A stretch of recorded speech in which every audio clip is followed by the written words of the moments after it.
welcome to the Go Legal Yourself podcast. This show is about knowing the legal life cycle of your business.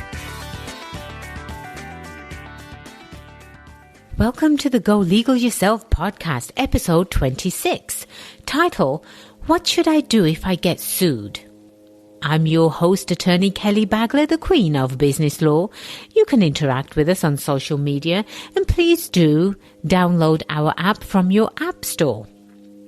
As I mentioned back in my previous episode, I believe it was episode 18, for the next 10 episodes, I will be doing a series on legal issues facing entrepreneurs. In this issue, which is the 7th issue of legal issues facing entrepreneurs, we're going to be talking about what should I do if I get sued. I know nobody wants to hear that word. No one does, but it is inevitable if you are going to be running a business. There is at some point in your business life that you will get sued. And it's best to prepare for when you get sued rather than caught off guard.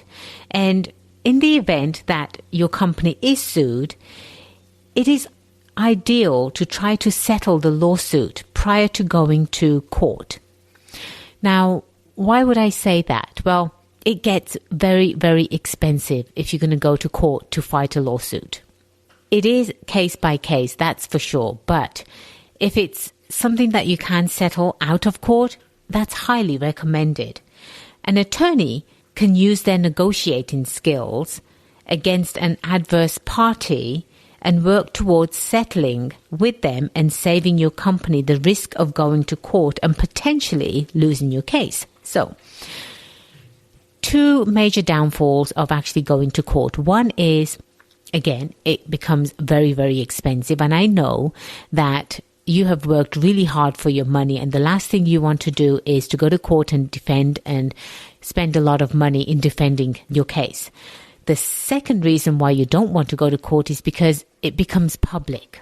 In the event that a case cannot be settled, it's best to consult with an attorney on the best strategy for winning your case in court. There are multiple different ways that one can approach in defending themselves, but I would not advise you doing it alone. What's that added saying? Only a fool represents themselves. And it will be advantageous for you to actually consult with a business litigator, someone that can represent you in court. Now, there are ways that you can actually settle a dispute prior to going to court. And these are ways that you can capture in your contract way before you actually get sued.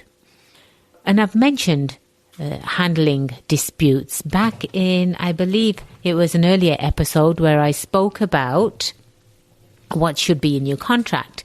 I think it was episode 15. But you want to make sure that if there is a dispute between you and the third party, then I would suggest putting in mediation. Mediation is a way of you settling your case, which is private, and it really doesn't cost a lot of money, and it doesn't drag on for months and months and months. And again, with mediation, both parties want to settle this, and so they do come to the table ready to negotiate and to settle.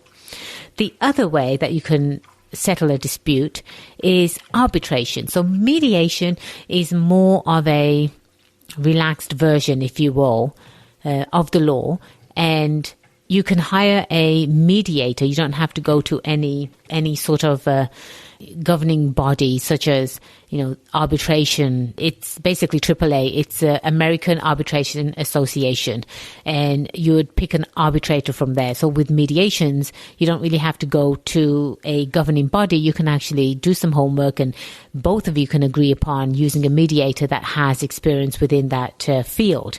And that would be the best bet. But again, mediation is not binding. So what do I mean by that? Well, if the mediator comes up with a solution for your problem and you do not agree, then that solution is not going to be binding on you. You do not have to agree. You can actually walk away from the table. But then again, you've just lost maybe a whole day's work of trying to negotiate something, plus the fees that you've just paid the mediator. But with arbitration is binding. And with arbitration, it is a lot more formal, as if you were going to go to court, and you would pick an arbitrator from a list of arbitrators that the AAA provides you, and you present your case to the arbitrator, you present your evidence and your facts, and again, this could take either a 1 day or 2 day or even a week long, but it is way faster than a court, and it is private as well. So these are some of the ways that you can handle a lawsuit if you have been sued, or these are some of the ways that you can prevent a lawsuit coming down the pipeline, especially if it's going to become public. Definitely address mediation and definitely address arbitration, which is binding on both parties. I hope that was helpful. Again, this is one of the major legal issues that entrepreneurs face, and as an entrepreneur, you need to make sure that you are well aware of some of the issues that could be coming down the pipeline and you're not ready for them. So do remember, the only way you do become successful is if you make today the day you go legal yourself. I am attorney Kelly Bagla, the Queen of Business Law, and it has been my pleasure as always being your host. Until next time, cheers to your success.